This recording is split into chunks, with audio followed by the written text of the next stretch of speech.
اب کیا ہو گیا ہے, جو جتنا نیک ہے اللہ معاف کرے بیچارہ اتنا ہی, معذرت کے ساتھ آپ لوگوں کے علاوہ کی بات کر رہا ہوں, اتنا ہی سست. جو خاتون جتنی نیک ہیں کام کاج میں اتنی ہی سست. بلکہ میں دیکھتا ہوں کہ جو دنیا دار عورتیں ہیں نا وہ اپنے جسم کو یعنی فٹ رکھنے کی زیادہ کوشش کرتی ہیں. جو دیندار عورتیں ہیں وہ اپنے جسم کی فٹنگ کی اور اپنے آپ کو مینج کرنے کی کوشش کو سمجھتی ہے کہ یہ کوشش کی تو اللہ کا عذاب آ جائے گا ہمارے اوپر. اللہ کہیں گے کہ تم نے دنیا کی فکر کیوں کی, لہذا وہ 12 بجے سو کے اٹھیں گی. ایکسرسائز کا تو سوال ہی پیدا نہیں ہوتا, کیونکہ اسلام میں یہ تصور ہے کہ اسلام میں عورت کے لیے ایکسرسائز کرنا حرام ہے. بہشتی زیور میں نے بچپن میں پڑھا تھا, اب نئی بہشتی زیور پتہ نہیں ہے یا نہیں, اس میں لکھا تھا کہ بھائی خواتین کو چاہیے کہ کوٹھے پہ سیڑھیوں پہ کوٹھے پہ جایا کریں اور سیڑھیوں سے واپس آیا کریں. وہ حکیم الامہ نے اس زمانے کی خواتین کو ایکسرسائز سکھائی تھی کہ بھائی کچھ نہیں ہوتا تو سیڑھیوں پہ اوپر جایا کرو. اب کوٹھے پہ پتہ نہیں جا رہی ہیں وہ کس نیت سے جا رہی ہیں, اللہ کی منع, تو اچھی نیت سے یعنی جائیں ایکسرسائز کی نیت سے, چھت پہ جائیں چھت سے واپس آ جائیں. تو وہ یہی تھا. تو یہ مطلب ہمارے اکابر نے اس کی طرف بھی توجہ کی ہے کہ یہ گھروں میں پڑے پڑے موٹی ہو جائیں گی, صحتیں خراب ہو جائیں گی ان کی. تو جب آپ مذہب کو سامنے رکھ کر دوڑ لگاتے ہو تو آپ کی اسپیڈ کو پھر پکڑنے والا کوئی بھی نہیں ہوگا, کوئی بھی نہیں. لیکن ہم اس حوالے سے ہمیں شاید نالج نہیں ہے یا ہم اتنے سست ہو چکے ہیں کہ ہمیں جتنے فضائل سنائے جائیں ہم پھر بھی اس پر آمادہ ہونے کے لیے تیار ہیں. جتنا نیک بڑا نمازی ہوگا اتنی بڑی اس کی توند ہوگی, اتنا موٹا تھا اتنی بڑی توند ہوگی اس کی. مسجد میں امام صاحب مصلی تک کیسے پہنچتے ہیں, سب امام نہیں, جو کھاؤ پیو قسم کے ہیں ان کی بات, یعنی حق کی بات نہیں کر رہا میں, کھاؤ پیو کیسے پہنچتے ہیں. جیسے دلہن کی کسی زمانے میں رخصتی ہوا کرتی تھی نا, تو کیسے آرام آرام سے خرامہ چلتی تھی, وہ حیا آ رہی ہوتی تھی, شرم آ رہی ہوتی تھی, اس کو دھکا لگا کے لے جا رہے ہوتے تھے, بڑی مشکل سے رو رہی ہے, پھر گاڑی میں نہیں بیٹھ رہی, پھر دھکا لگا کے بٹھایا اس کو گاڑی میں, اور ایسے نزاکت کے ساتھ چل رہی ہے. ہم بچپن میں تو دلہنیں دیکھتے تھے, چھوٹے پردہ وردہ نہیں تھا اس وقت, تو میں دلہن کی ایک چیز نوٹ کرتا تھا کہ صبح ناشتہ جب ہوتا تھا نا دلہن کے, ہمارے جو رشتے داروں میں جو شادیاں ہوئی تو ان میں دیکھتے تھے کہ صبح ناشتہ میں جو ہے نا دلہن بڑے ڈیسنٹ طریقے سے ناشتہ کرتی تھی. صبح ناشتہ تو ہوتا ہے نا دلہن کا 10-11 بجے ناشتہ آتا ہے, تو ایسے نوالا بنا کے ایسے تمیز سے کہ لپسٹک بھی خراب نہ ہو, اور ایسے شرم سے, وہ شرم اس کی 1 ہفتے تک رہتی تھی, اسی حساب سے کھاتی تھی پیتی تھی. تو امام جو آج کل ہے نا دلہن کا تصور, جب میں نے ایسے اس طرح کے اماموں کو دیکھا جب میں ذرا بڑا ہوا تو میں نے کہا یار بالکل وہی لک آ رہا ہے ان میں بھی. میں تو نوٹ کرتا ہوں, میں کہ وہی لک آ رہا ہے جو ہم دلہنوں میں دیکھتے تھے کہ ان کو ایسے آرام سے نماز کے لیے مصلی پہ ایسے آرام سے آ رہے ہیں کہ دل چاہ رہا ہے بھائی نیچے بیرنگ لگا کے دھکا دو, تھوڑا تو اسپیڈ پکڑو بھائی. اتنے آرام سے پھر جھکے ہیں رکوع میں تو اٹھا ہی نہیں جا رہا. اب سجدے سے جب قیام کی طرف جا رہے ہیں تو اللہ اکبر وہی سجدے میں ہی پورا ہو گیا, یعنی وہ تو جلدی ہو گیا. نبی اور صحابہ کرام کتنے چست تھے. سلمہ ابن اکوع رضی اللہ تعالی عنہ گھوڑے سے زیادہ تیز دوڑتے تھے. کیا وہ مولوی نہیں تھے؟ بولو بھائی, صحابہ تو سارے مولوی تھے نا, اصل مولوی تو وہ ہیں جن کے علم کو سیکھ کر ہم مولوی بنتے ہیں.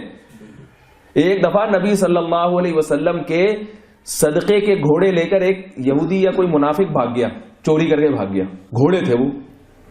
اب جب گھوڑے لے کے بھاگا تو گھوڑے کی سپیڈ سے ہی بھاگا ہوگا نا, اب گھوڑے تو سارے بھاگ گئے. سلمہ ابن اکوع ان کے پیچھے پیدل بھاگے ہیں, گھوڑے سے زیادہ تیز, وہی 200 کلومیٹر گھنٹے سے اگر وہ بھاگے ہوں گے تو ان کو 201 کلومیٹر کی رفتار سے بھاگنا ہوگا نا. اتنی ہی سپیڈ سے اگر بھاگتے تو پکڑ سکتے تھے گھوڑوں کو. اور جیسے ہی بھاگتے تھے تو جیسے ہی کوئی پیچھے جب نظر آتا نا, جس گھوڑے کے قریب پہنچتے اس پہ گھڑ سوار بیٹھا ہوتا, اس کو پیچھے سے نیزہ مارتے اس کی کمر پہ, اور نیزہ مار کے کہتے خذھا وانا ابن الاکوع, یہ لے میں ہوں اکوع کا بیٹا. اپنے باپ کی بھی عربوں میں عادت تھی, جب بھی کوئی اچھا کام کرتے نا اپنے باپ کی طرف نسبت کرتے تھے تاکہ اپنے باپ کی بھی عزت ہو. میں وہ فلاں کا بیٹا ہوں میں, تاکہ باپ کی بھی عزت ہو. ایک تیر سے 2 شکار ہو جائے نا, ایک تیر سے ایک شکار تو یہ ہوا کہ وہ بندہ مر گیا, دوسرا شکار کیا ہوا اپنے ابا کی تعریف کے, میرے ابا نے ایسے لوگوں کو جنم دیا ہے. کیسی اسپیڈ سے بھاگتے ہیں وہ تو، ابا کیسے بھاگتے ہوں گے، اس کا مطلب ابا تو اس سے بھی زیادہ تیز بھاگتے ہوں گے. تو خذھا وانا ابن الاقوع، یہ لے اور میں ہوں اقوا کا بیٹا. ایسے موقع پہ فخر کرنا بھی جائز ہے. بعض لوگ تواضع پہ بیان سن کے اتنے متواضع ہو جاتے ہیں، ہر جگہ بھیگی بلی بنے رہتے ہیں. ہم تو خاکسار. بھائی جہاں تواضع کرنی، اب باپ کے سامنے تواضع کرو، ماں کے سامنے تواضع کرو، اپنے رشتہ داروں کے سامنے تواضع کرو. دشمن کے سامنے تواضع کی اجازت نہیں ہے. اس کے سامنے دکھاؤ، اس میں دکھاؤ ہم طاقت ہے، ہمارے اندر قوت ہے، ہم ڈرنے والے نہیں ہیں. اس میں یہ تکبر نہیں ہے. جہاں جس چیز کا اللہ نے حکم دیا وہاں وہ کرنا پڑے گا. تواضع اپنے بڑوں کے سامنے، علماء کے سامنے، بزرگوں کے سامنے، ان کے سامنے شو مارنے کی کوشش نہ کیا کرو، یہ اللہ کو پسند نہیں. اور دوستوں کے سامنے بھی تکبر نہ کرو. دوست بھی آپ کے برابر کے ہیں تو ان میں بھی شو بازی نہ کیا کرو، اس کو اپنے سے زیادہ بہتر سمجھو. تو پہلا نیزہ مارا خذھا وانا ابن الاقوع، میں ہوں اقوا کا بیٹا. پھر دوسرے کو پکڑا، اس کو مارا خذھا وانا ابن الاقوع. ایسے ایک ایک کو مارتے جا رہے ہیں اور گراتے جا رہے ہیں، اور ہر دفعہ نیزے پہ یہ کہتے ہیں یہ لے میں ہوں اقوا کا بیٹا، یہ لو یہ ہے تمہارا تحفہ. سارے گھوڑے چھڑوا لیے. تو ایسے دلہن کی طرح چل رہا ہے دیندار آدمی، کیونکہ چلہ لگا کے آیا یہ ابھی. تبلیغ میں آپ نے دیکھا جو بزرگوں کو، اکابر کو، وہ کتنے چست ہیں. میرا تو بہت دنوں سے جانا نہیں ہوں، کبھی کبھار اجتماع میں تھوڑا بہت چکر لگاتا ہوں، لیکن بچپن میں جاتا ہے تو میں دیکھتا تھا کہ جو بزرگ حضرات ہیں وضو کیسے کرتے ہیں. میں نے نوٹ کیا وہ ایسے پھرتی سے نکلتے ہیں وضو خانے کی طرف اور 2 منٹ میں وضو کر کے واپس لوٹتے ہیں. آدھی چیزیں لیتے ہیں ہم بزرگوں کی اور آدھی نہیں لیتے، تو عجیب سے بن جاتے ہیں. نہ ادھر کے رہتے ہیں نہ ادھر کے رہتے ہیں، ٹھیک ہے، نہ ادھر کے نہ ادھر کے. تو یہ سستی اور کاہلی دنیا میں کسی قوم کو ترقی کرنے دے گی؟ سوال ہی پیدا نہیں ہوتا. جو آدمی وقت پہ جو کام کرے گا نا وہ بھی آگے نہیں نکلے گا، بس وہ برابر برابر چلے گا. آپ کے آگے نکلنے کے لیے ضروری ہے کہ وقت سے پہلے، نماز کا جو ٹائم ہے اس سے پہلے آپ پہنچ جائیں تاکہ صف اول میں جگہ مل جائے. تو یہ صف اول میں جگہ ملے گی تو قرآن میں، حدیث میں آتا ہے، نبی صلی اللہ علیہ وسلم نے فرمایا جو صف اول میں نماز پڑھنے والے لوگ ہیں قیامت کے دن جب اللہ کا دربار لگے گا تو اللہ کے جو خصوصی درباری ہوں گے نا، خصوصی، حکومت کے پاس عام آدمی نہیں بیٹھتا، خاص لوگ بیٹھتے ہیں جن کے خاص رینک سے اوپر کے لوگ ہوتے ہیں. تو وہ اللہ کے جو خاص مقرب لوگ ہیں اللہ ان کو وہاں بٹھائے گا. اللہ کہے گا یہ میرا جب دنیا میں دربار لگا کرتا تھا تو اس میں یہ سب سے آگے ہوا کرتے تھے، اب آخرت میں جب میرا دربار لگے گا تو اس میں بھی یہ سب سے آگے ہوں گے. جو بالکل ٹائم پہ پہنچ رہا ہے وہ نہ آگے ہوگا نہ پیچھے ہوگا. جو آگے وہ ہوگا جو مقربین میں وہ ہوگا جو پہلے پہنچ رہا ہے ٹائم سے.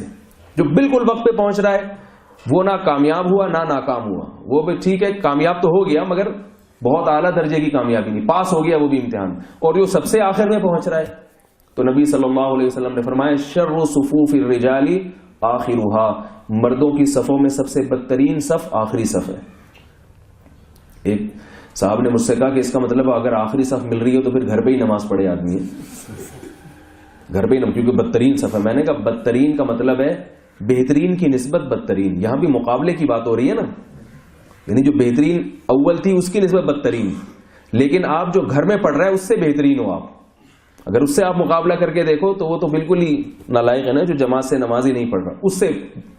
اس سے جو دوڑ لگی تھی اس میں تو آپ جیت گئے. لیکن پہلے نمبر پہ وہ کون آئے گا؟ جو صف اول میں ہوگا.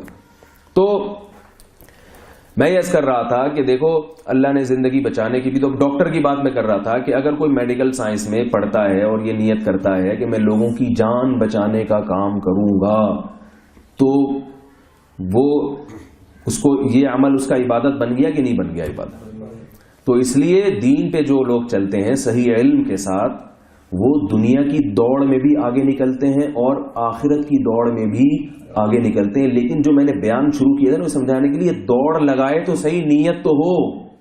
جب 11 بجے بیان کا ٹائم اور 11:35 پہ پہنچ رہے، اس کا مطلب دوڑ کی نیت ہے ہی نہیں، لیٹ پہنچنے کی نیت ہے.